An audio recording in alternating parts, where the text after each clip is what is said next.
In the summer of 2013, I found myself driving home alone on Highway 902 from a party. It was almost midnight, and needless to say, it was pitch black.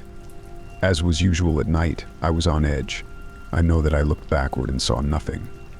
I'm sure of it. Just the seemingly endless blackness of the night. I remember it so clearly because not 10 seconds later, a car passed me to the left. Headlights on.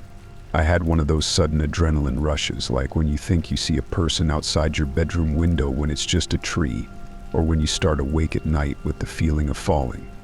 10 seconds earlier, nothing had been behind me. Suddenly a car.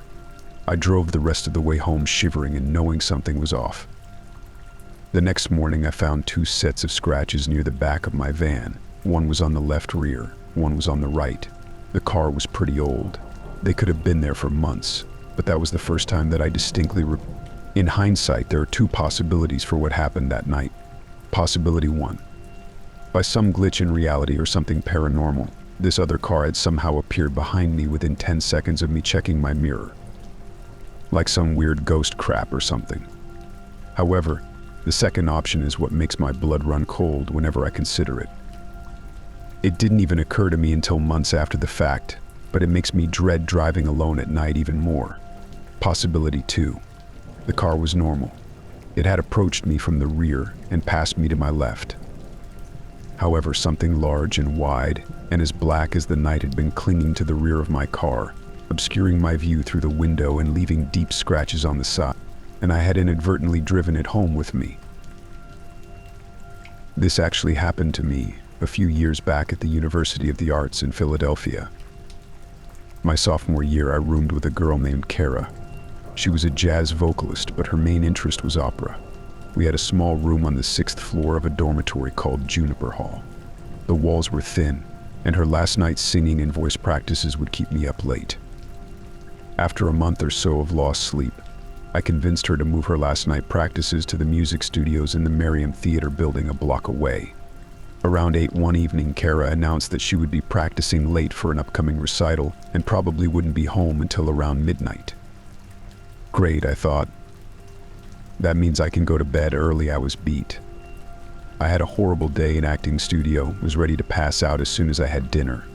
She said goodnight and left. I made some grilled cheese and soup, gobbled it down, and immediately began to prepare for bed.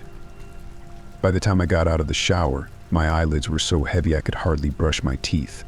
I pulled on my PJs and crawled into the top bunk of our bunk bed. I was out as soon as... Anyway, I woke up to the sound of the apartment door closing.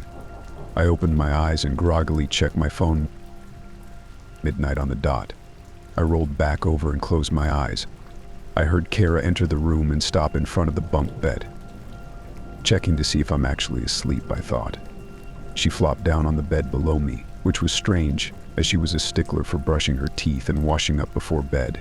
Then again, exams were just around the corner, and we were alley exhausted. The mattress below me creaked, and then was silent. I couldn't even hear her breathing. I started to drift off again. I was just on the edge of deep sleep when I was startled awake again by a noise. A key in the lock. The door opening. And Kara entering our apartment, humming an opera tune. The mattress below me creaked. The rainy season began in early summer, and June had been no exception. It did not surprise the man when he discovered rainwater dripping from his dining room ceiling. Shrugging it off, he placed a tall pot beneath the leak and expected it to stop on its own. However, it continued to rain, and before he knew it, the pot would threaten to overflow. He had to dump the water out first thing in the morning and straight after he returned home from work. Eventually, he began to notice water damage at the source of the leak. The white ceiling had discolored, turning a dull shade of brown. He checked the weather and realized that it would continue to rain sporadically over the next 10 days. The man was worried about the ceiling mildewing and becoming an expensive repair, so he called a local handyman. Unfortunately, the man could not sign to have the repairs done, only his landlord could. It was a frustrating policy. The man called his landlord but could not reach him. He left him a few voicemails, detailing how the damage was becoming progressively worse. The man was clueless as to why his landlord. Finally, he reasoned that he would not be held accountable for any damages sustained. One night, the man was startled awake by a massive thump. He quickly turned on his bedside lamp, and just vaguely, he could see an overturned table and a large shape laying across it. He sprinted out of his apartment and called the police, gagging at the smell. The man sat in the police station with a blanket wrapped around his shoulders and a coffee mug resting in his hands. He did know one thing. There had been a dead body in his ceiling, and the water had saturated it so badly that it caved under the weight. So far, the body was unidentifiable due to the rainwater and was being autopsied. While the man waited, he called his landlord and finally reached him, panicking as he explained the situation. His landlord was just as alarmed, and the man pleaded for him to come to the station while he made his statement. The man paused as a detective crossed over to him, and he lowered his phone, wondering if the body had been identified. His blood ran immediately cold, and he shook his head with terror. The body belonged to Richard Thompson, his landlord, and he had died over a year ago. That's not what disturbed him the most. If his landlord was dead, who was he talking to?